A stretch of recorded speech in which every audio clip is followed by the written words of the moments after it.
E aí, pessoal, beleza? Sejam bem-vindos de volta. Eu sou Rodrigo Sevilha, ele é Felipe Valeta e este é o livro das perguntas. É uma nova semana, acho que é a 40ª do ano, ou seja, faltam 12 para acabar 2023. E eu, como prometido, reformulei a pauta. Eu não excluí a pauta do meu site. Então existe uma pauta do canal, ela está no meu site, lá, rodrigosevilha.com.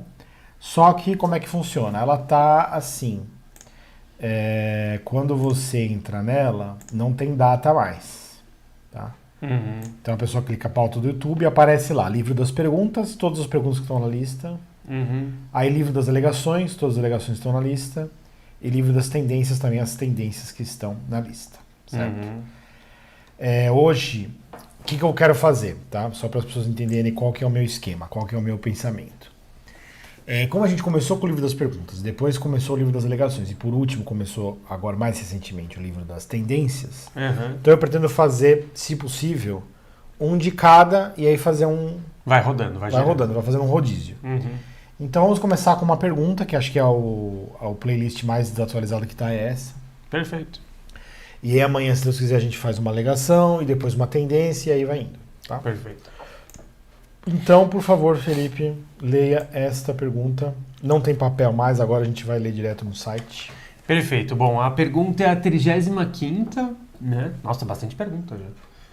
Daí a pergunta que segue A pergunta é só essa daqui, tá? Isso, eu sei. É do Luiz, ele fez essa pergunta no WhatsApp. Isso aqui você esquece que são as minhas notas para responder. Claro. Foi uma pergunta do Luiz no WhatsApp e ele pergunta o seguinte... Esperar você abrir que faz barulho. Poderia explicar a teoria das 12 camadas da personalidade do Olavo? Aqui no caso, Olavo de Carvalho, né? Bom, da minha parte eu não saberia dizer, porque eu até descobri recentemente que essas 12 camadas da personalidade têm a ver com a astrocaracterologia que ele desenvolveu, né? O próprio Olavo de Carvalho. Mas eu, mesmo da astrocaracterologia, eu conheço muito pouco. Ele existe, acho que até o PDF na internet, para quem estiver interessado, acho que ele tem um documento ali que ele deixou disponível. E eu li algumas passagens só, mas não conheço muito, né? Eu sei que o Olavo de Carvalho ficou metido um tempo com astrologia e tal, ele desenvolveu um sisteminha próprio. E assim, também dá para se pensar, né? Porque são 12 signos, né? 12 casas zodiacais e aí 12 camadas de personalidade. Eu lembro que o Olavo de Carvalho ficou muito... uma coisa que chamou muito a atenção dele nessa questão de astrologia é que parece que foi feita uma pesquisa há muitos anos atrás na França, considerando o ascendente das pessoas. Eu acho que as pessoas marcavam lá qual que era o ascendente delas, né, de acordo com o horário que elas nasceram, e as profissões que elas tinham. E foi uma pesquisa muito grande, assim, não sei se eram 200 mil pessoas, era muita gente. E daí ficou interessante porque assim, a ciência ela lida com probabilidade, né? As pessoas acham que a ciência geralmente lida mais com o que é apodítico, né? Coisas que não podem ser questionadas. Mas a verdade é que a ciência, na maior parte das vezes, está trabalhando com probabilidades. Existe a probabilidade, né? Uma maior possibilidade daquilo ser verdade de acordo com tais resultados, né? E daí, como nessa pesquisa eles chegaram a resultados muito impressionantes, né, considerando esses fatores que eu falei, não sei se tinha outras coisas na conta, é o que chamou muito a atenção do Olavo de Carvalho e tal, e ele parece que seguia um certo caminho ligado à astrologia e tal. Mas eu não saberia dizer. Quem mandou a pergunta foi o Luiz, né? Isso, ele mesmo. Tá, então vamos lá. Eu vou tentar responder da melhor maneira, né? Isso aí que o Felipe está comentando é se não me engano, é uma experiência de um estatístico francês, um matemático estatístico francês, que, na verdade, pelo que eu me lembro, eu não sei nem o nome do cara direito, eu não me interesso muito por essas coisas, né? Já me interessei um pouco mais no passado, mas hoje o interesse é zero, então eu não sei nem o nome do cara, enfim, quem quiser vai atrás.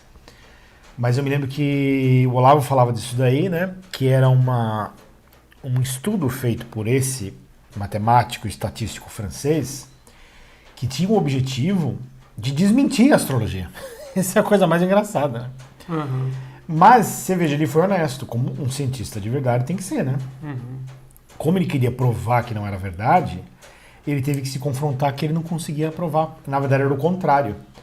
O que ele fez? Ele pegou premissas que astrólogos poderiam concordar, ter um consenso. Se eu não me engano, era especificamente do planeta Marte no ascendente. Marte na casa 1. Se eu não me engano, esse foi o principal indicador. Ele pegou lá os astrólogos e falou, beleza, falem uma coisa aí, vocês aí, que todo mundo concorda. E aí os astrólogos deram uma lista de coisas, uma das quais ele pegou, acho que foi a principal do estudo dele, se eu não me engano, era essa, Marte na casa 1. Aliás, eu tenho exatamente essa posição, Marte na casa 1. E aí, acho que o Ricardo também tem em peixes. Um monte de gente tem, é normal. Você pode dizer que 8% da população tem essa posição, né? Teoricamente, aí seguindo, né, uma estatística simples, 8% da população, que é bastante, né, quase 10%, tem essa posição. Marte na 1, qual era a pesquisa estatística que ele fez? De acordo com os astrólogos dizem, deve haver uma maior preponderância de pessoas com este posicionamento astrológico que tem carreira esportista, como esportista, ou como militar, ou policial, sei lá, ele fez uma lista lá, do que as carreiras mais possíveis para quem tem esse posicionamento. E aí ele fez a pesquisa, com milhares e milhares de pessoas, e ele estava convicto de que ele ia provar que a astrologia é falsa. Ele fez um estudo para provar que a astrologia estava falsa, só que foi provado o contrário. O que os astrólogos falaram para ele estava evidenciado. Realmente, pessoas com esse posicionamento astrológico têm maior chance de ter esse tipo de carreira. E ele falou, puta merda, então, né? Mas isso é que é a ciência boa, né? A ciência boa, ela não dá respostas, ela dá perguntas. Fazer ciência é fazer perguntas, não é fazer respostas. As pessoas hoje em dia, elas não admiram a ciência. Elas admiram o cientificismo. É uma espécie de idolatria da gnose, do conhecimento, da verdade científica. O que é uma coisa contraditória, né? Porque se é ciência, é o contrário da verdade. A ciência é a busca de uma verdade que eu ainda não tenho. A partir do momento que eu tenho uma verdade, eu não estou fazendo mais ciência. Já virou dogma. Ou seja, uma verdade que nós dominamos completamente.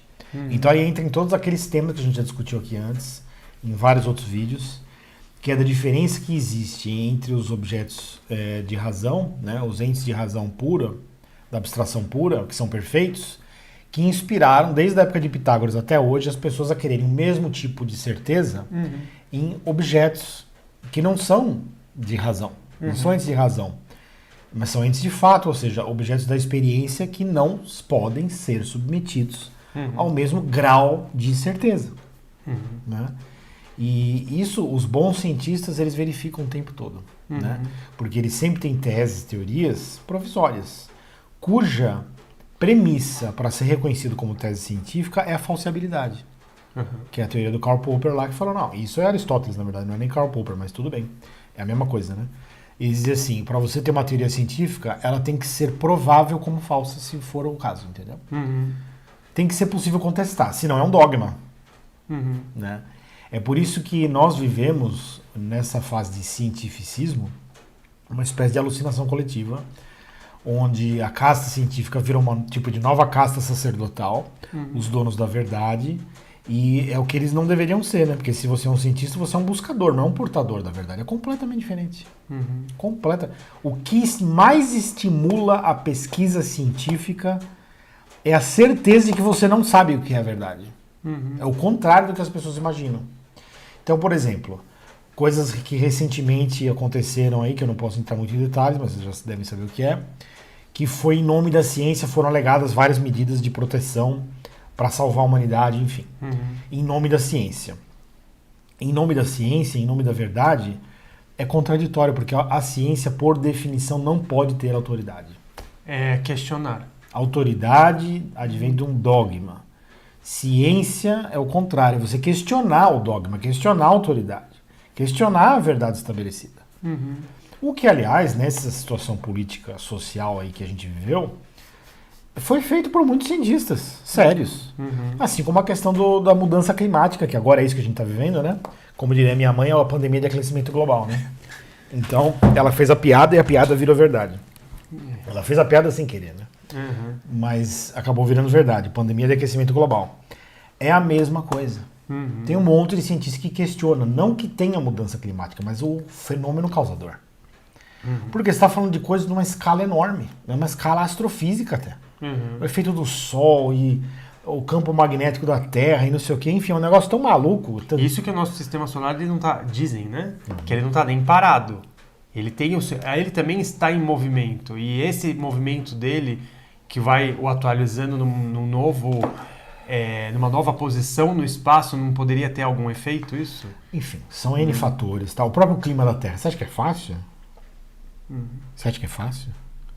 A atmosfera da Terra, dizer como ela se comporta? Os caras se matam até hoje para entender isso aí. Então o que acontece? Acontece que existe uma esfera, que é a política. Esfera do poder, do dinheiro, dos interesses políticos e econômicos, que é uma coisa. Nessa esfera, as pessoas precisam sempre botar essa roda em movimento para ter mais poder e mais dinheiro. Isso é uma coisa. Outra coisa são os cientistas que têm o seu ideal científico. Quando essas duas coisas se encontram, aí você vê que existe o ideal de ciência, existe a prática da ciência. A prática da ciência é que verbas de pesquisa, para pesquisas caras, advêm dos interesses políticos e econômicos. É simples assim. E o cientista não vive de ar, né? Exatamente. Ele também tem um trabalho, ele recebe para isso. Tem cientistas que são como artistas. E o ideal é tão puro, é tão nobre, tão sincero, que eles pessoalmente se sacrificam em nome daquilo. Existem cientistas assim. Só que você não ouve falar deles, porque a Globo não vai entrevistar esses caras. Lógico que não. Né? Então, a prática humana não é bem esse ideal. Até porque lidar com pessoas livres, às vezes são as mais complicadas. Assim, claro. As que causam mais dissabores, né? Tá fora de controle. Como é uma coisa que está fora do nosso controle, dá um medo, né? Tá fora de controle. Dá medo, né? A gente tem vontade até de matar, né? Porque falar assim, nossa, aquela pessoa, ela de repente vai falar alguma coisa que pode ser desagradável para mim. Exatamente. Então é o seguinte, voltando aqui, né? Por que a gente entrou nesse tema? Porque a gente tava falando da pesquisa do... Você tá falando da questão do francês lá, o francês. Astrocaracterologia ligado ao... A gente fez uma bela digressão aqui, né? Eu deixei, mas é interessante. Mas vamos voltar. Por que esse cara fez essa pesquisa? Engraçado, ele queria provar que a astrologia estava falsa. Era falsa, era uma besteira. Só que o que ele fez? Ele aplicou o método científico. Então ele consultou vários astrólogos para saber quais eram as premissas que esses astrólogos concordariam. Então ele já saiu da astrologia de horóscopo de jornal e foi atrás de estudiosos do assunto. Aí já muda, a coisa já muda. Porque a astrologia tem várias, né? Tem a do canalzinho de YouTube que a mulher fala, essa semana, não sei o quê. Tem a de horóscopo de jornal, Walter Mercado, essas coisas. Liga já. Então tem esse tipo de astrologia. E tem uma astrologia que são pessoas que estudam livros antigos, tradicionais, técnicas e etc. Pessoas mais sérias. Você não é obrigado a concordar que elas estão estudando uma coisa verdadeira. Porque você pode ter muitos estudos de pseudociências, né? Pode acontecer. A questão é, o cara que queria provar que a astrologia era falsa, ele foi atrás. Fala, não, vamos ver o que os melhores da área dizem. E ele partiu dessas premissas para tentar falar, agora eu vou provar que esses caras estão alucinando. Estão alucinando, estão enganados. E enganando os outros. E estão enganando os outros, vou provar. E aí ele fez o estudo e provou exatamente o contrário. Que a astrologia tinha um fundamento. Mas enfim, vamos à situação aqui, né? O Luiz perguntou, poderia explicar a teoria das 12 camadas de personalidade do Olavo? A resposta mais simples é, não posso. Por quê? Porque eu não tenho domínio suficiente para falar sobre isso. Mas eu posso falar da minha experiência com esse tema. Você entende a diferença? Então eu não posso fazer uma explicação dessa teoria em detalhes, porque esse assunto nunca me interessou ao ponto de eu ter o conhecimento para dar uma resposta sólida, para explicar essa teoria para você. O que eu posso te dizer o Olavo escreveu algumas coisas a respeito, várias coisas a respeito, inclusive tem um texto dele que se chama, se eu não me engano, o caráter como forma pura da personalidade. Se eu não me engano é isso, o caráter como forma pura da personalidade, onde ele colocava que o caráter humano ele se desenvolve no tempo, né? Existe uma experiência de desenvolvimento do caráter das pessoas e essa é a expressão da sua verdadeira personalidade. Ou seja, está ligado com as suas decisões, como que você decide resolver os conflitos da vida a cada momento. Então essa questão das 12 camadas da personalidade é uma ideia de ascensão, de evolução do indivíduo humano. Então em cada momento da vida, cada situação gera o desafio ao qual cada ser humano vai dar uma resposta. Certo. Alguns seres humanos não conseguem resolver a tensão, né, o problema, o desafio da camada em que está vivendo agora, o problema que está vivendo agora, e a pessoa pode estagnar naquilo. Entendi. Outras conseguem resolver de algum modo e prosseguir em diante até chegar, teoricamente, na 12ª camada. Basicamente, esse é o esquema dele. Da onde que ele tirou isso daí? Ele fez uma mistura de várias coisas, né? Tem astrologia, tá? Mas também tem muita psicologia. Ele estudou muitos autores de psicologia e ele também tem aquele traço meio iniciático de organizações esotéricas. Você percebe que tem meio que uma mistura de tudo isso. Por quê? Essa ideia de evolução, né? De ascensão, ascese. Iluminação. Iluminação, eu vou melhorando, eu vou chegando cada vez mais perto da verdade. Então, supostamente, a verdade é uma coisa que está longe de mim, e eu vou progredir, subir uma escadinha e vou chegar lá. Isso é esquema iniciático de vários tipos de seitas, cultos, etc. E o Olavo já participou de muitas organizações, né? Para aprender, e ele aprendeu com experiência, né? Praticando. Eu acho que isso trouxe para ele uma experiência e um conhecimento interessantes, que depois enriqueceu o trabalho dele como educador, como professor, mas ao mesmo tempo viciou ele em certos modos de alguns pensamento. Esquemas, né? Porque não tem jeito, entendeu? Aliás, tem. Se a pessoa for muito livre, ela pode estudar profundamente um assunto e não se misturar, mas ele se envolveu existencialmente com as coisas. Então, é algum biógrafo sério do Olavo que queira trabalhar com a vida dele, né? No futuro, de maneira séria, vai ter que tratar desse assunto. Não sei quem vai ter a coragem de fazer esse trabalho aí, porque vai dar trabalho, porque um biógrafo tem que conhecer a vida da pessoa. E o Olavo escreveu muita coisa, falou muita coisa, fez muito curso. É complexo esse trabalho. Para ser bem feito, vai dar trabalho para alguém aí. Eu não sei quem, eu que não vou ser. Eu não tenho interesse suficiente no assunto para... O que eu posso dizer é o seguinte, eu acho que impactou.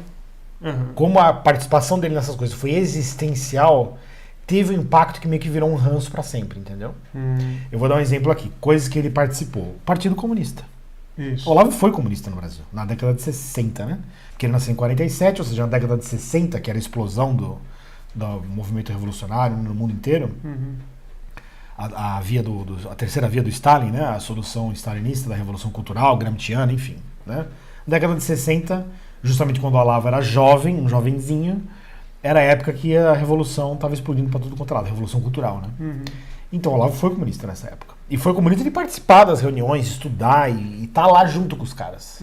Então essa visão dele de que tudo é política, ou tudo se converte em política, até o fim da vida dele você vê isso no Olavo. E deve ter vindo dessa experiência de vida dele, que deve ter impactado muito ele. Por que ele se preocupou tanto, por exemplo, com a política no Brasil? No fim da vida dele? Não precisava. Não precisava, não era necessário. Eu podia falar, que se dane isso daí, essa porcaria, essa confusão. Mas não, ele se interessou muito com a política no Brasil. E se envolveu ativamente. E se envolveu ativamente, inclusive.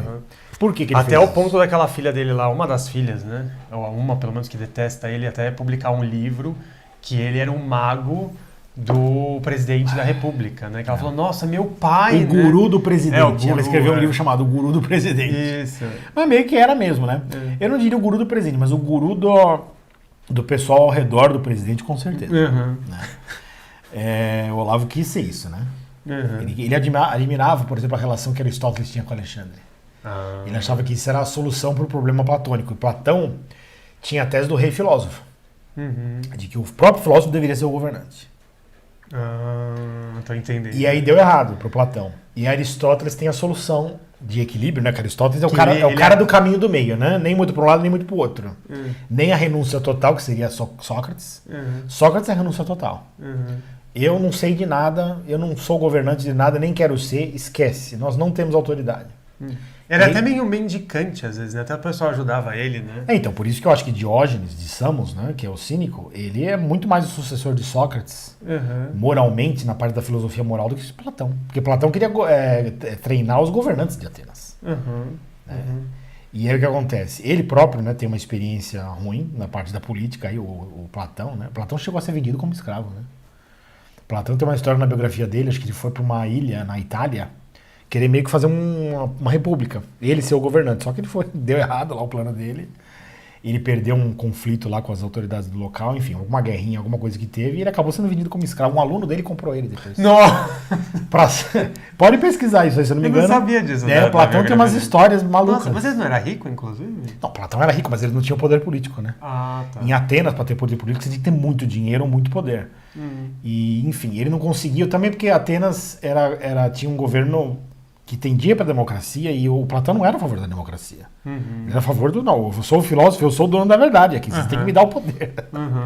E aí Atenas não queria dar o poder. E aí ele foi para a Itália lá fundar uma república onde ele achava que ia dar certo o plano dele. E ele chegou lá, acho que durante um certo tempo funcionou. Eu não conheço tão bem a biografia de Platão também para falar em profundidade, mas eu sei que teve uns episódios aí de que ele se meteu em confusão, tentou virar o governante, não deu certo, os caras prenderam ele. Aí ele foi vendido como escravo e um aluno comprou ele, para salvar o professor. E aí, enfim, essa é a história de Platão. Aristóteles já adotou uma outra posição, falando, peraí, vamos fazer o seguinte, ele não dá para ser o governante porque vai acabar mal, que nem o Platão acabou. Então eu vou educar o governante. Eu vou ser o tutor do governante, que é o Alexandre. Vai virar o Alexandre o Grande. Que se for pensar bem, aí já tem bastante coisa do Gramsci, né? Que é você não tá diretamente com a mão na massa, mas você tem influência sobre quem tá com a mão na massa. Que é a história da evolução cultural. Isso. Quer dizer, então até em Aristóteles já tinha essa... Poder, né? Mas assim, a questão não é você estar com a mão... Porque assim, só para vocês entenderem, tá? Eu vou fazer mais uma digressão dentro dessa digressão. Que tem uma linha marxista que falava o quê? Marxiana, de Karl Marx. Quando você fala marxista, não se refere só a Karl Marx, mas ao marxismo de uma forma geral. Quando fala marxiniano, aí sim é o... Marx o quê? Marxiniano. Eu mesmo nunca tinha ouvido falar. Pra mim é novidade total, nunca ouvi falar disso. Eu acho que eu vi isso num vídeo, eu vou ver se eu descubro depois e coloco aqui direitinho. Mas que seja, que seja. Aí é pastelão. Excelentíssimo mestre.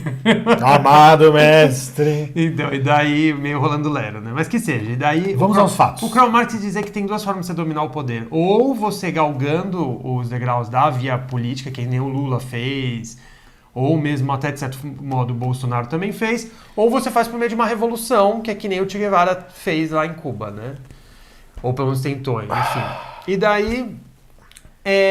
o Antonio Gramsci, italiano, bem sagaz, ele falou que não, tem uma outra via. Sagaz não, né? Ele tentou a primeira, não deu certo, foi preso e na cadeia falou, temos que fazer outra coisa. Daí ele desenvolveu um outro meio, que é por meio da cultura você vai inoculando os valores no povo, e daí você não obriga o povo a seguir determinada conduta pela força ou por uma via política de dialética, vamos dizer assim. Não, você às vezes vai pela cultura mesmo, você já vai inoculando ali os valores que você quer que o próprio povo tenha. Então, quer dizer, é um poder indireto, mas é poder. É um poder intelectual que acaba tendo mais... Ele é mais insidioso. Ele é mais difícil de combater porque ele só pode ser combatido culturalmente. Entendeu? Então, a Internacional Socialista... não comunista, mas socialista, é nessa linha. É o socialismo fabiano, por exemplo, do PSDB, Fernando Henrique Cardoso, ou mesmo do Ciro Gomes também, eles têm essa ideia, né? Vamos fazer a sociedade mudar de ideia. E daí quando a gente quiser fazer a revolução, eles já estão prontos para isso. Exatamente. Mas voltando, então Aristóteles tem essa solução, eu acho que o Olavo gostava disso. O Olavo gostava do poder intelectual. Ele deu testemunho disso várias vezes. Que é uma espécie de poder, ele achava até que era o máximo, que era o poder mais interessante de ter, porque era o mais duradouro, né? E aí eu já acho que ele já rompeu com o que interessava para mim, né? Que hoje, até baseado no que eu escrevo e no que eu falo aqui, é o contrário. O que interessa para o ser humano é renunciar ao poder. E foi isso que Jesus Cristo ensinou. Então, se você é cristão, quem é o seu mestre? Jesus Cristo. O que ele fez? Ele tomou o posse do poder? Não. Quando ele esteve aqui, o que ele fez? Eu abro mão para vocês fazerem o que vocês quiserem. E eu estou me definindo espiritualmente, ou seja, eu confio no amor do Pai e vocês estão se definindo espiritualmente também. Vocês querem me matar? Então vocês estão fazendo isso porque vocês querem ter o poder e não querem ser amados. Acabou. É isso. A escolha é entre o amor e o poder, que está tão bem simbolizado lá no Ouro do Reino, né? Que é a primeira ópera lá do Richard Wagner, da tetralogia do Anel dos Nibelungos. Mas enfim, voltando aqui. O Olavo, ele aprendeu com essas coisas de comunismo e tal, e até o fim da vida dele ele era ativo nessa parte da filosofia política, né? Ele achava que teria soluções, enfim, que era importante fazer alguma coisa nessa esfera para tornar o mundo uma coisa melhor, sei lá, alguma coisa assim. E além disso também, ele aprendeu com escolas iniciáticas, né, esotéricas, porque o Olavo foi sufi, né, durante um tempo. Eu não sei se ele foi sufi, tariqueiro, praticante mesmo. Tariqueiro. Ou se ele foi só um cara, como se diz? Surfando a onda, assim, ele um simpatizante. Tá? Mas ele esteve muito perto e teve experiência, assim. Eu acho que ele entrou em tarica, sim, e foi sufi, sim. Vamos, né? Vamos dizer aqui, cá entre nós, né? Parece que é isso mesmo. E ele aprende coisas disso aí também, né? Porque essa coisa de organizações místicas, esotéricas, é cheio de iniciações. Tipo assim, ó, você quer chegar no segredo lá em cima, tipo maçonaria, né? Então primeiro tem esse degrau, aqui você domina. Depois que você dominou, tem um outro degrau das próximas verdades que você vai receber. E aí tem a verdade, entendeu? Tem o exoterismo, que é o que o povão sabe. E aí tem o esoterismo, que só os iniciados sabem.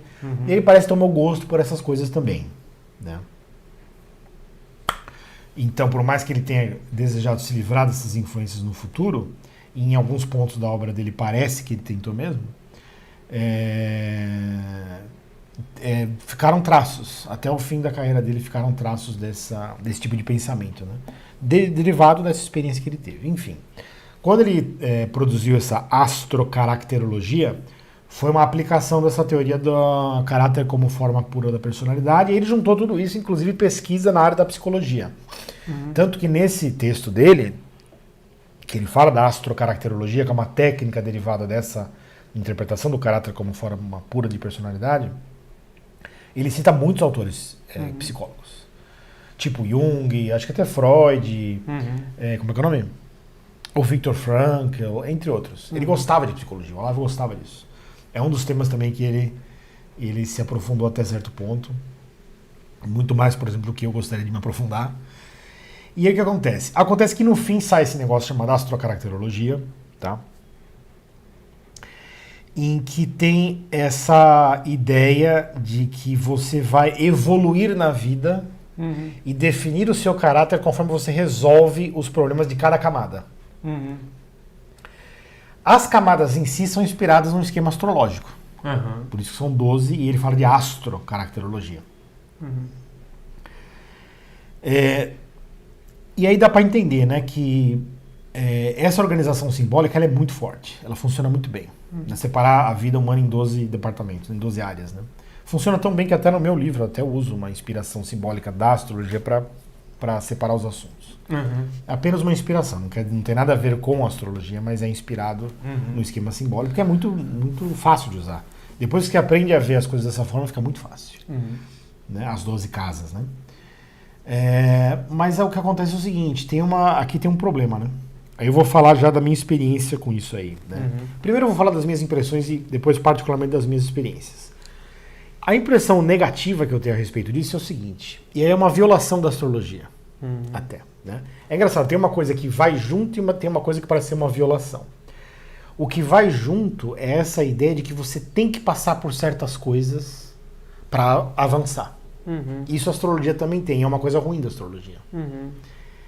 Que é o seguinte, quando você faz, por exemplo, o mapa natal de uma pessoa e você diz que ela está limitada, está sendo definida por aqueles posicionamentos, você não está considerando a liberdade que a pessoa tem e a liberdade que Deus tem. Então esse é o maior problema da astrologia, é esse. Por mais que seja verdade tudo isso que a astrologia esteja dizendo, o mais importante não consta da astrologia, que é a liberdade que a pessoa tem e a liberdade que Deus tem. Então, quer dizer, isso aqui é só um cenário circunstancial que mostra uma certa tendência, ou algumas cores, algumas características da vida da pessoa. Mas o que vai acontecer mesmo vai ser resultado dessa experiência da liberdade da pessoa com a liberdade de Deus, para saber o que vai acontecer com aquela vida. Isso a astrocaracterologia pega, e pega pesado. Né? Pior, pega pesado e piora. Porque a astrologia, pelo menos, ela tem a seguinte característica, que é da simultaneidade. Então, quando você vê, por exemplo, o mapa de uma pessoa, tudo aquilo que está simbolizado no mapa é simultâneo na vida dela. Você pode até dizer que algumas coisas dependem de mais experiência para serem mais percebidas. Ok. Mas isso não quer dizer que a pessoa já não tem todas aquelas circunstâncias, todas aquelas características ao mesmo tempo. Porque é isso que é. É simultâneo. Na astrocaracterologia não é simultâneo. É tipo assim, é tipo o Tamagotchi. Lembra do bichinho da... Lembro, o bichinho virtual. O bichinho virtual, o Tamagotchi, que você tem que evoluir ele. Ou tipo o Pokémon também é assim, né? Você tem que evoluir.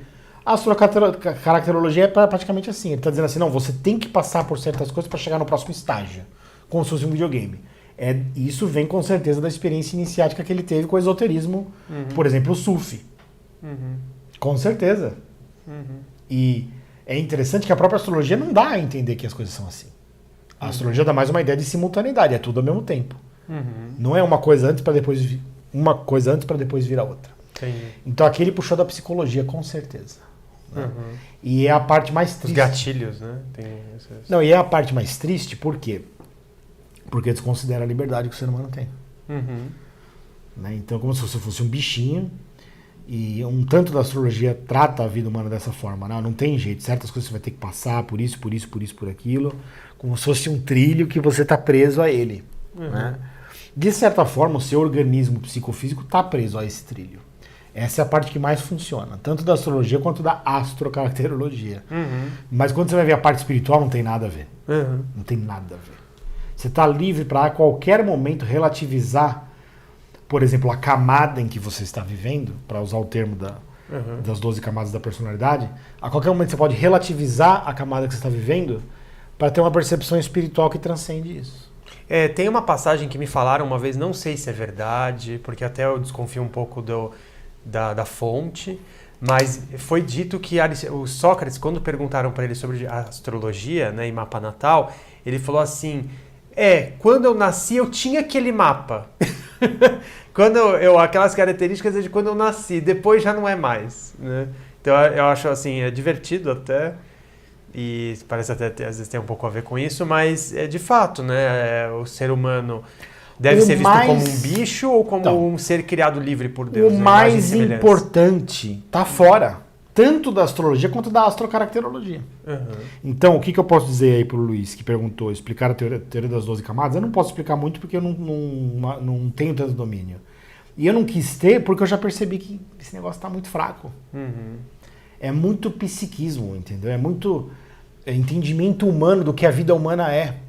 Sem se preocupar em ver as coisas da perspectiva espiritual. Dá aquele exemplo de Napoleão, por exemplo. Então, eu vou dar um exemplo aqui de uma coisa ruim, muito ruim da astrocaracterologia do Olavo. Ele dá exemplos de figuras que teriam se desenvolvido no seu caráter até chegar em determinadas camadas as mais elevadas, né? Ele fala, por exemplo, que Napoleão Bonaparte era uma personalidade típica de camada 11, que seria a penúltima, né? Para a santidade, tá? A camada 12 é a santidade. A camada 11 seria Napoleão Bonaparte. E Napoleão Bonaparte tem todas as características de ser um anticristo. Espiritualmente falando. Todas. Todas. Pensa numa pessoa que é o contrário da humildade. É soberba total de tudo. É esse tipo de pessoa. Alexandre o Grande, Gengis Khan, Napoleão. E ele está a um passo da santidade? É isso que ele está sugerindo? Não faz sentido nenhum. Mas aí o que o Olavo buscou entender aqui? Que o Napoleão desenvolveu o caráter dele a um ponto de enxergar a história como um local do desenvolvimento da vida dele. Ou seja, ele enxergou a vida dele como a de uma personalidade histórica. Então isso supostamente seria um patamar avançado comparado com as pessoas que têm uma visão menos privilegiada da própria vida. Dá para entender o esquema que o Olavo falou. O problema é o que isso significa espiritualmente. Porque é como Jesus falou, né? Eu não vim em meu próprio nome. Vocês me recusam porque eu vim em nome do meu Pai. Mas se eu viesse em meu nome, vocês me aceitariam. Que é exatamente o que vão fazer com o anticristo. É exatamente o caso de Napoleão. Ele vem no próprio nome dele. Como que o Olavo não enxergaria uma coisa dessas? Isso eu não sei te explicar. Me parece que o Olavo, como muitas pessoas que têm uma inteligência afiada para desenvolver muitas coisas, em profundidade, tem muita paciência de trabalhar profundamente um tema. Até mais do que eu, por exemplo. Eu não tenho muito saco, não. Mas qual é o desafio? Qual é a tentação para esse tipo de pessoa? Com esse tipo de inteligência que o Olavo tinha? É de ir tão fundo numa pesquisa que você não pode mais voltar atrás. Porque a sua vaidade já está enlaçada. Não é nem vaidade, é tipo assim, eu não posso jogar fora tudo isso, entendeu? Você não quer desperdiçar. Ou simplesmente você entrou tanto na lógica daquele modo de pensar que você quer ir até o fim. Entendeu? Mesmo que de repente você tivesse a oportunidade de reconhecer que aquilo é ruim por alguma razão. Uma razão espiritual, por exemplo. Napoleão é uma figura de anticristo, uma figura dessas que Jesus falou. se eu viesse em meu próprio nome, vocês me aceitariam. E até porque se a gente for pensar em sentido de brio, né, ou de intelectualidade, então você fala assim, tá bom, então sinais de que a pessoa está próxima da santidade, né, ou beirando ali o exemplo de Jesus Cristo, né, enfim, está seguindo Deus, né, porque a santidade para mim eu tenho sentido com isso. Daí você fala, uma delas é a inteligência que a pessoa tem, né, que ela recebeu de Deus, o brio, né, a sagacidade que ela tem. Mas se você for pensar em inteligência e sagacidade, o demônio está cheio disso. Né? Então, assim, se você falar assim, nossa, aquela pessoa ela se assemelha a Deus por ser inteligente ou ser brilhante... Não tem nada a ver. E você fala isso tem a ver com Deus? Eu não sei não, porque o demônio ele é bem sagaz, então, né? Não tem nada a ver com Jesus, e sabe de bastante coisa. Provavelmente sabe muito mais do que talvez qualquer humano já soubesse. Com certeza, então. Com certeza. Mas essa é a questão. Qual é a nossa figura? O cristão, ele tem essa facilidade de ter Jesus Cristo como modelo o tempo todo. Então isso não deveria ser muito difícil pra gente perceber. E nem pro Olavo, se ele era cristão mesmo, não deveria ser muito difícil pra ele perceber. Peraí, Napoleão Bonaparte. Jesus Cristo falou assim, aprendei comigo que sou humilde e manso. Isso tem alguma coisa a ver com Napoleão Bonaparte? Pelo amor de Deus, não tem nada a ver. Não, e tem uma coisa da biografia do Napoleão que eu lembro que chamava bastante atenção, não só das várias... dele ser um personagem até mentiroso, né? Tem cartas, ele tem posicionamentos dele que ele era safadão, ele era mentiroso mesmo, mas assim, tinha uma cultura na Europa naquela época que os reis, eles tinham um certo dom, né, espiritual de tirar as enfermidades do povo, né, as doenças. E Napoleão não só depõe os reis, depois ele se torna mesmo um rei, um imperador, né, toma aquele posto que ele mesmo estava falando que derrubaria, né, então já é uma mentira mor. Mas ele também, por um tempo lá, ele passava nos vilarejos, nas redondezas, e era acolhido como um rei que curaria o povo das suas enfermidades. Então, isso lembra Jesus, e a pessoa... Não parece alguém que está querendo tomar o posto de Deus, né? Então... É assim, pelos frutos conhecereis também, né? O que deu ao Napoleão? Uma guerra horrível, que morreu um monte de gente. Ele próprio foi preso e exilado lá na ilha de Santa Helena. Um fim horrível, ele tentou se matar antes, enfim, foi uma coisa horrível. Ele tentou se matar na ilha de Elba ou foi em Santa Helena mesmo? Não lembro, acho que foi na ilha de Elba. Depois ele se libertou e depois foi preso. Quando ele saiu de Elba e ele foi preso, não conseguiu se matar e foi para Santa Helena. E a monarquia voltou. Né? Tá certo que depois voltou a república. Continuou uma bagunça, mas enfim, não resolveu nada.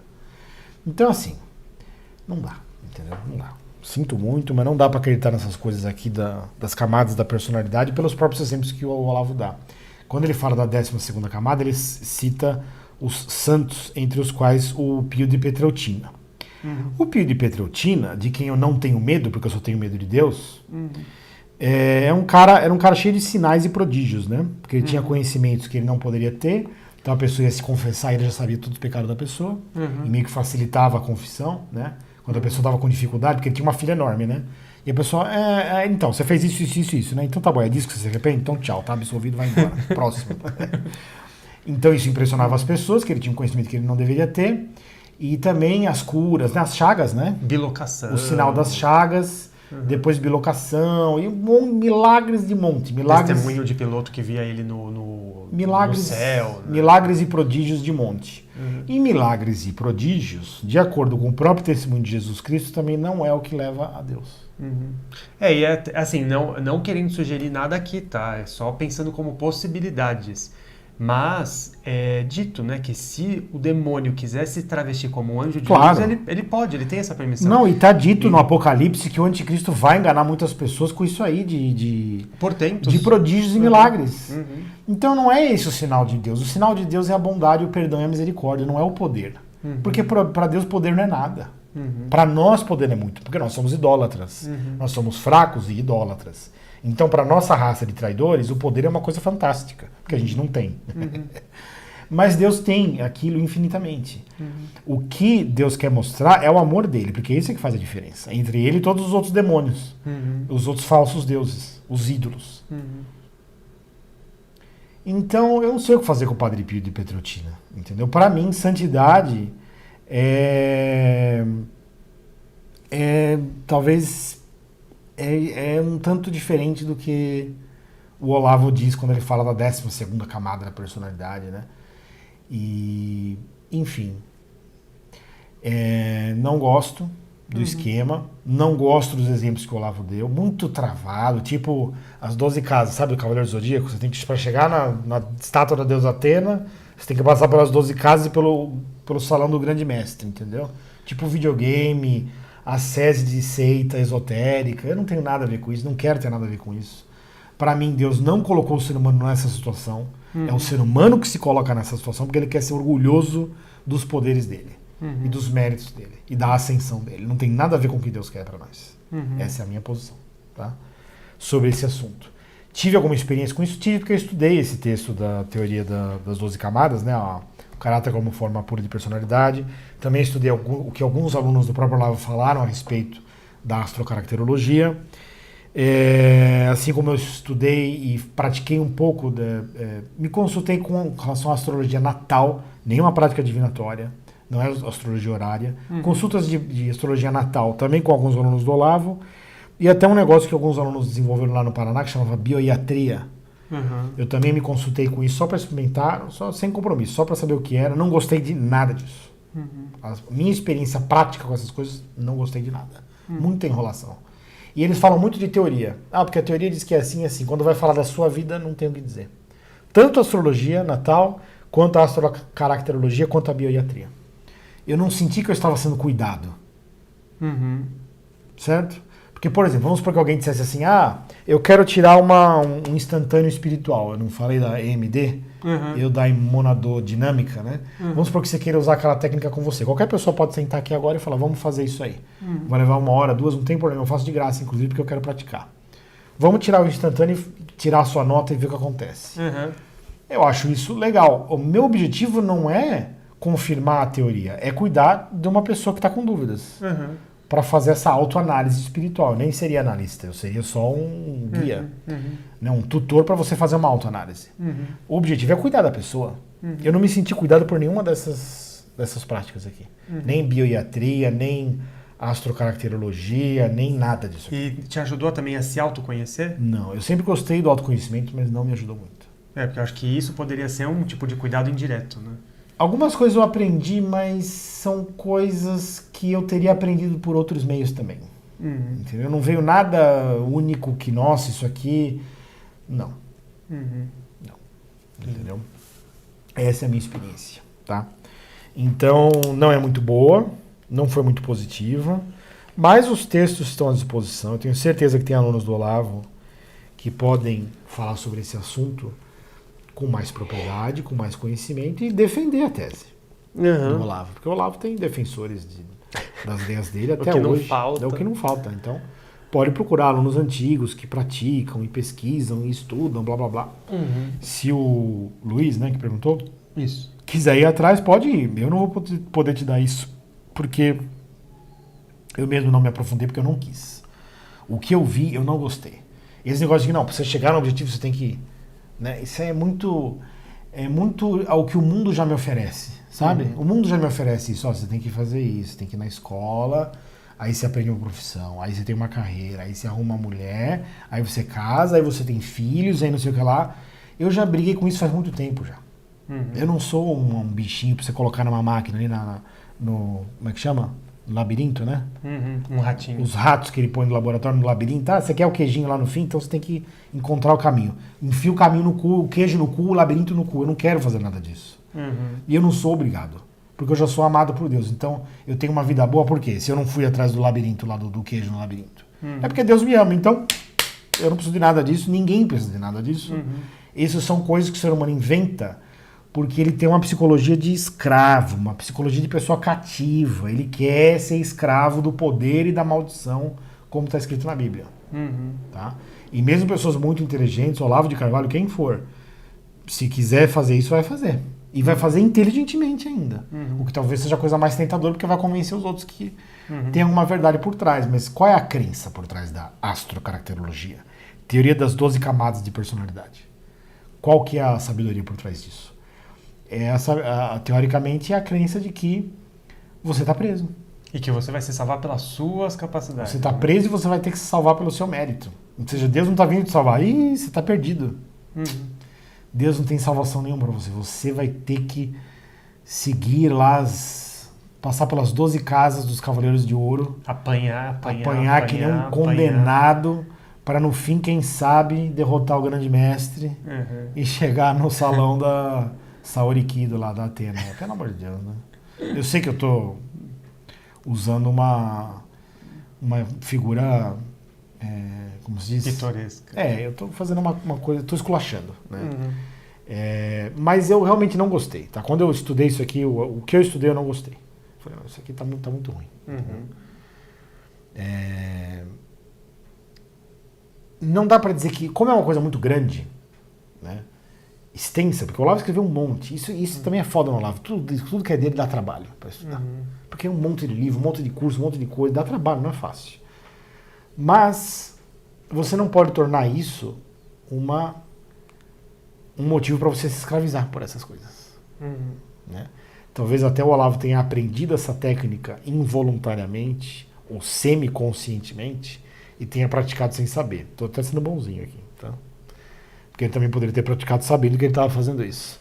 É assim, você coloca o aluno ou o seu seguidor numa tal posição de ter um monte de tarefas a cumprir que no fim ele está na sua mão. Porque ele já se dedicou muito. Ele não vai ter a liberdade de chegar no fim do processo complicadíssimo que você colocou e dizer assim, eu estou livre de você. Ele não vai ter força para isso. Porque você já escravizou o cara, você já obrigou ele a fazer tanta coisa que a desmoralização dele seria muito grande no fim. A humilhação é muito grande no fim. Para ele chegar e falar, não quero saber de você, estou cansado. Porque ele já se dedicou muito, entendeu? Isso é complicado, hein? Isso é complicado. Sim. Tome cuidado com isso aí, tá? Mas em geral, não é só com relação às coisas que o Olavo fez. O mundo faz isso. Né? O mundo faz isso. Você se coloca numa posição de compromisso, você se compromete muito com alguma coisa, e aí quando você vai ver, você não consegue mais se libertar, porque é muito caro. Para você se libertar é muito caro. Por isso que o certo é você, ao invés de deitar raízes, é você viver livre o máximo possível. Podendo abrir mão de qualquer coisa, porque você não está comprometido com nada. Não estou dizendo que é fácil também fazer isso, mas eu acho mais fácil, se você quiser ter liberdade, seguir esse caminho. Certo? Considerações finais sobre a teoria das 12 camadas da personalidade? É que eu não, como eu disse, eu não li muito, né? E também teve uma vez que eu li um texto, uma parte desse artigo dele sobre astrocartologia, que falava da posição especificamente de Saturno na casa 10, né? E daí ele pegou Albert Camus, pegou lá alguns personagens que tinha. Era Albert Camus, não, era a Tulipa Negra, como é que ele chama? Que escreveu também... Bom, que seja, trabalho numa livraria, não estou lembrando o nome de autor.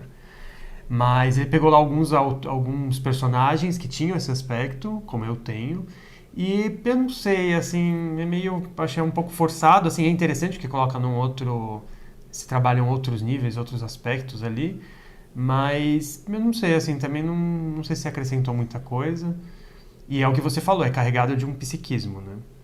Cara, é tudo travado. Tudo é travado, você não tem liberdade pra fazer porra nenhuma. E é engraçado, na minha vida eu não me sinto assim. Eu me sinto muito livre. Não pra fazer o que eu quiser, mas pra... pra dar o sentido pras coisas conforme eu quero, entendeu?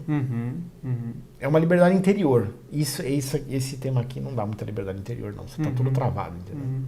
Eu acho que assim, o ser humano ele tem uma ânsia assim, de querer se conhecer e conhecer o mundo em que vive, né? E eu acho que essa ânsia ela pode ser movida por essa vontade de poder, né? E eu acho que isso não tem nada a ver com inspiração com o Espírito de Deus, né? Porque o Espírito de Deus, que repousa no amor, ele é um espírito de entrega e de confiança, né? E que não tem nada a ver com aquela coisa de tomar do fruto do conhecimento do bem e do mal, né? Então, assim, se a busca, esse desejo de busca, de conhecer a verdade, ele é uma busca de entrega, é muito diferente de uma busca de querer domínio. Mas sabe qual é a impressão que me dá isso aqui? É uma impressão parecida com a da religião. As pessoas tentam vender caro algo que é gratuito. Não entendi direito. astrocaracterologia. Então, a 12ª camada da personalidade é a santidade, que é a sua vida na presença de Deus. A sua separação do mundo e a vida diante de Deus. Se você confia em Jesus Cristo, você já está lá. Então. Gratuitamente. Só que não é simples assim. Porque eu sou Olavo de Carvalho. Eu sou o seu mestre. Para eu ter uma função na sua vida, para você me dar atenção, dinheiro e poder, eu preciso te dizer que antes de você chegar lá, você precisa fazer tudo isso aqui. Sim, faz sentido. Você entendeu? É igual a religião faz. É igual a religião faz. É igual a religião faz. Por que Jesus ficou puto com os vendilhões do templo? Porque eles estão querendo vender algo que é gratuito. A graça de Deus é gratuita. O amor de Deus é gratuito. É uma verdade gratuita. Então ele coloca como ponto de chegada o que deveria ser o ponto de partida. Como a religião faz igualzinho. Nesse ponto você não pode dizer que o Olavo inventou nada. Ele só fez reformulou um esquema que é muito antigo. Vender para as pessoas o que é gratuito. O ser humano é muito filha da puta. Quando você começa a pensar bem, e é uma coisa da nossa raça, não é de um indivíduo aqui ou outro ali. Porque tem gente que vai falar, tá vendo, o Olavo realmente não prestava. Como se eu estivesse dizendo isso. Não. Eu estou dizendo que a nossa raça não presta. Eu não tenho preconceito contra nenhum tipo de ser humano, porque eu sou contra todos eles. Até contra você próprio. Contra mim mesmo, mas essa é a graça da humildade. Eu não preciso ser ninguém, eu só preciso ser amado. Eu não preciso ter valor nenhum. Eu só preciso ser amado por Deus. Então, gente, vamos acordar. Não é assim que as coisas funcionam. Na verdade, diante de Deus, não é assim que as coisas funcionam. Não é Deus que está colocando essas coisas. Deus criou aqui as 12 camadas da personalidade, você vai ter que passar por tudo isso para chegar nele. Não. Você que acredita nisso se você quiser. Porque você não quer se entregar para Deus de uma vez. Por que você não quer? Aí talvez você tenha que fazer um instantâneo espiritual lá na... Aí agora eu vou vender o meu esquema. Não vou vender porque eu não cobro por nada. Eu não quero cobrar por nada. Eu quero ajudar mesmo as pessoas. Acho que se você buscar o discernimento espiritual usando o esquema lá da monododinâmica ou qualquer outro que você queira, né? Ou até esquema nenhum, simplesmente tentar buscar Deus, você vai ter uma resposta. Não é possível que você não tenha. Né? Então esse é uma triste realidade do ser humano, que parece que o mais simples ele é desprezado. Ele despreza porque o complicado ele traz méritos. O complicado me dá uma razão para eu me ensoberbar. Entendeu? Eu quero me encher. Como eu não tenho valor próprio, eu tenho que me encher de fermento, né? É um inchaço. Eu não estou ficando mais forte, eu estou ficando mais inchado. E essas coisas aí, tipo 12 camadas da personalidade. É um inchaço. Tipo o whey da... whey protein. Não, mas o whey ainda tem valor biológico, né? Supostamente. Aqui acho que é pior ainda. Bom, já falamos bastante. Agradeço ao Luiz pela pergunta, mas eu gostaria de dizer para ele e para todo mundo que tem assistido que realmente eu não pude me aprofundar mais no assunto. Não é que eu não pude, eu não quis, né? Eu não quis me aprofundar, porque o que eu vi já deu para perceber isso aqui que eu estou te falando. Já fedia. O caminho não é esse. E aliás, a prova de que o caminho não é esse, porque esse foi um esquema que o Olavo inventou e logo depois ele já partiu para outras coisas. Tanto que isso aqui, quem é que vai atrás desse negócio aqui? Os alunos antigos do Olavo. Os que aprenderam isso aqui com ele antigamente, e ele já estava inventando um negócio novo, porque isso aqui obviamente não tinha todas as respostas, e ele inventava um negócio novo e os alunos antigos ficavam naquilo. É engraçado isso, né? É um fenômeno até sociológico. O Olavo tem alunos de várias fases diferentes. Da fase da astrologia, da fase do sufismo, da fase da tarica, da astrologia, não sei o quê. E os últimos são os da política, né? Política e os religião. Católicos, Política e religião. Os católicos tradicionalistas e os bolsonaristas. Isso. E eles não se conversam. Se você chegar para um bolsonarista olavista... Não, tinha uma fatia no... Tinha daquele... É um diagrama de Venn, né? Tem uma intersecção. Uma certa intersecção, um pouquinho. Tem. Alguns alunos ficam curiosos. Tem.